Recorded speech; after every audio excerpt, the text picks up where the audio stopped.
Hello everybody and welcome to my Magicka Nightblade build video. So this again will be for the Summerset patch. You've probably seen my Magicka build. Maybe I'm wrong, maybe I uploaded in the wrong order. I don't know, but they'll both be up on the same day. And this is again going to be my build for the Summerset patch. So this build will not, unlike the DK, be viable in the current patch. There are changes that have made this viable. Now this build is super difficult to kill. The reason for that is we have almost as much stamina sustain as a stamina Nightblade, basically, but we've got all the heals, all the burst, and more of a Magicka Nightblade, and we've got the kite ability and support skills that the Magicka Nightblade has to utilize way better. This build is really strong open world. In Jewels, Destro is probably going to be better, but obviously open world, Destro and snares on a Magicka Nightblade do not go well together. If I have to explain that to you, frankly, you probably are not right for this build, to be honest with you. But if you do understand what I mean by that, you're going to know enough about Magicka to realise that two-hander is going to be really valuable here. So, our build is a two-hander resto melee-based Magicka. And the reason we go two-hander is for forward momentum. I'll explain that in a sec. But let's start with the sets. So our sets as follows. In a melee blade, you want a burst monster set. You're here to put the big boy pressure out in split second. The best way to play a Magicka is go cloak, cripple, cloak, cripple, cloak, cripple, build up this merciless, don't go in, and then onslaught for a few seconds. Go in, incap or conceal weapon from stealth, then the incap, whatever you want to do, merciless, Zarn, or Scoria, or whatever it is. It doesn't matter what that set is, just make sure that whatever monster set you're running is a big boy damage monster set. So you're looking at things like Scoria, Zarn, Groftar's not awful, but not my preference. You could even run, and I'm serious here, a melee-based set like Celine. It's not that awful if that's all you have, but preferably run Scoria or Zarn. Now, if you run Scoria, all you're going to need to do, because we don't have that many dots, is to run a double dot poison on your two-hander, and you'll have plenty of uptime on that. So either of those sets are completely fine on the monster set. It's up to you. Our next 5-piece set is going to be Shackle Breaker, and this is going to be a heavy body and a medium legs. Your other pieces are all light. And this is going to be over your armor. So body, legs, gloves, sash, and boots. This is going to give us our spell damage, our stamina sustain, our Magicka sustain, max Magicka, max stamina. All of that's relevant to our survivability, and all of it's relevant to our burst. Is the perfect balance of everything for the way a two-handed playstyle plays. Almost all of my two-handed builds try and get this in. They don't necessarily, they're not always able to, but where possible they will. Our next 5 piece is going to be on the back bar. Now, this is the reason that this will only work in this patch currently. We are running with 5 Lich, and this is going to be a reduced cost glyph, a spell damage glyph, and a Magicka recovery glyph, one of each, and then a Lich resto staff on the back bar. Now, that gives us 5 pieces on the back bar, not just 4, because of the way it works in this next patch. Summerset, 1 piece counts as 2 piece. That's not true for like anything else. And that is going to be an infused staff with the Magicka steel glyph. I'll explain the other glyphs in a sec. Your jewellery is going to be recovery, spell damage, and reduced cost, as I said. And that is going to be on a back bar. That leaves the front bar open for another 2-piece set that's a 1-piece, which is a 2H of willpower, just for that extra bit of damage on your front bar.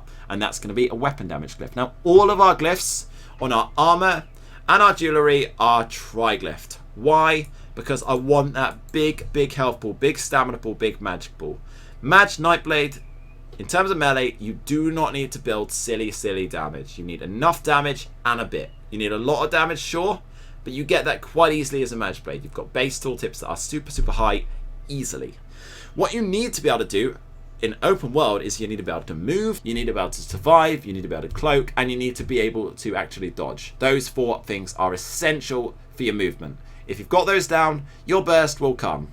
If you have a monster set, a merciless, and an incap, you will one-shot almost any target if you time things right, no matter what they do. It doesn't matter what build they're in, how good they are, you have the burst on the class. It's all about playstyle to get kills.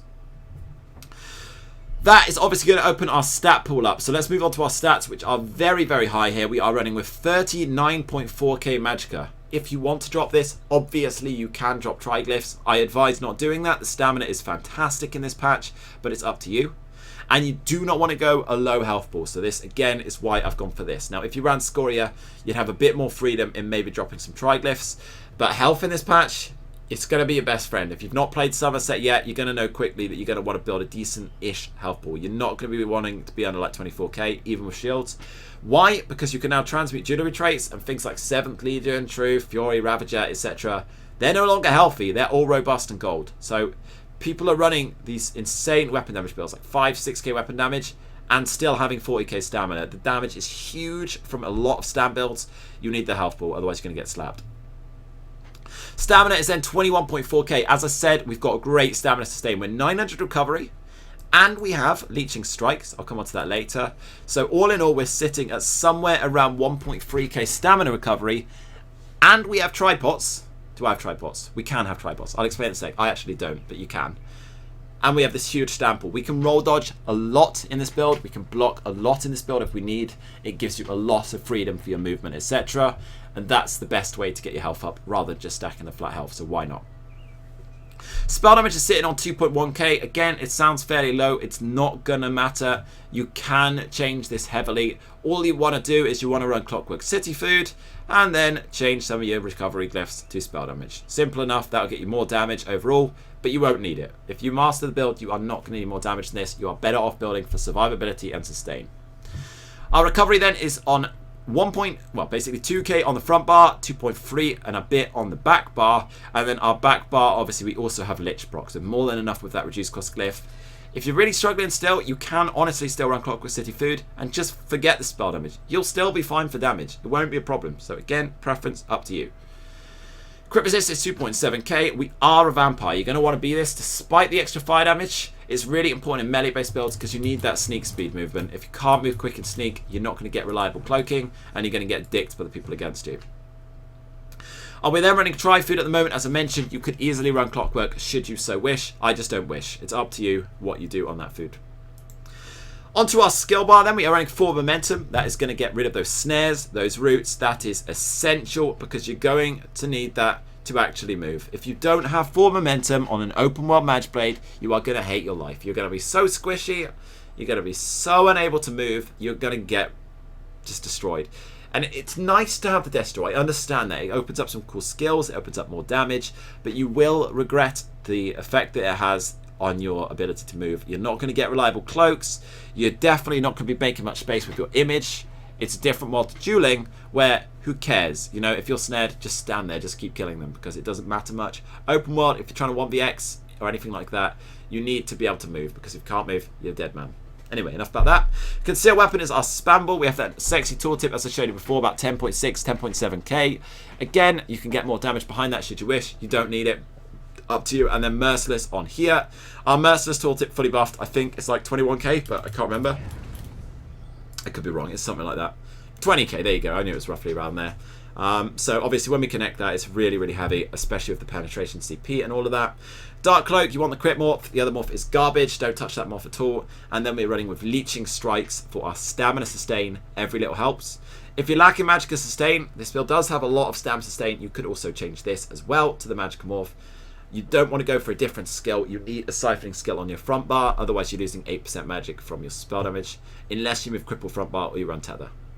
Front bar ulti, it's going to be in cap. It's broken. Enough said. And then your back bar, we are running with Shadow Image for our kiting and our minor main. Now, last patch, this was Entropy. And I was running Wizard of Post-State for minor main.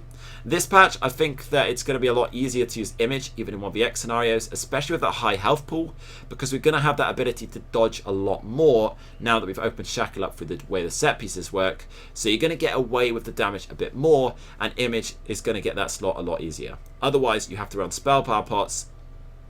So you have to run Entropy and Tripods, and it just gets a little harder to play. So yeah, I would suggest running Image here. It's up to you if you want to run a different way around, and you could always change Wizard of Post-State instead of Lich, and then just flat out drop Image. But like open world, Image is your friend, it's your lifeblood, and it's a must-have skill.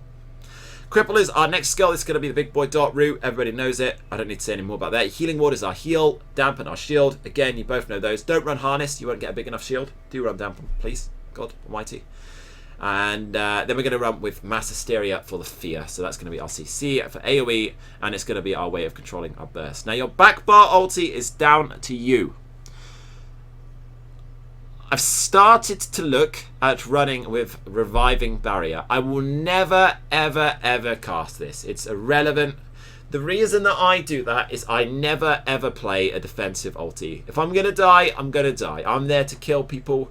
I don't really use the Resto ult. You can run the Resto ult should you wish, but with practice, you hopefully won't need it, and then you'll be able to use more aggression, and it's more about movement, at which point you can use Reviving Barrier for your support passive to unlock another 200 or 300 regen on your back bar, which is what makes Tri-Food a little bit stronger. Again, it's up to you completely. You can run whatever you like there. You could run the new Veil Morph, is really good. So Bolstering Darkness is going to carry over you, get Mage Protection all the time. That's so strong. But you could also just get that from the Resto ult, just not as much time. I would suggest running Resto ult or Barrier, but I strongly believe in Barrier. Don't run Meteor there. Incap's a much better ulti for Melee Blade. I think that's everything there. Is it? Yes. Good. Last but not least, then is our champion points. Again, this is min-max to the point. So we are 61 in Warlord. This is going to give us that break free. Free in Sprinter. You are going to sprint a fair bit as a Magicblade, actually, between sort of kiting around line of sight. Again, I often put free here as a dump. I'm going to sneeze. Apologies for that. That was not meant to be on video. Nobody comment.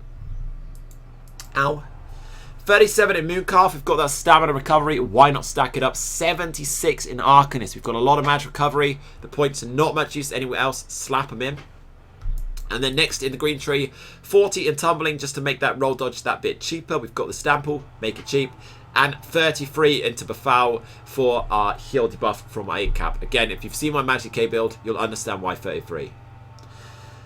In the blue tree, we are running 61 in Elfborn for the crit damage, 56 in Elemental Expert for flat damage, 52 in Spell Erosion, and 61 in Master Arms. The healing doesn't matter very much. Most of your survivability is from your shields.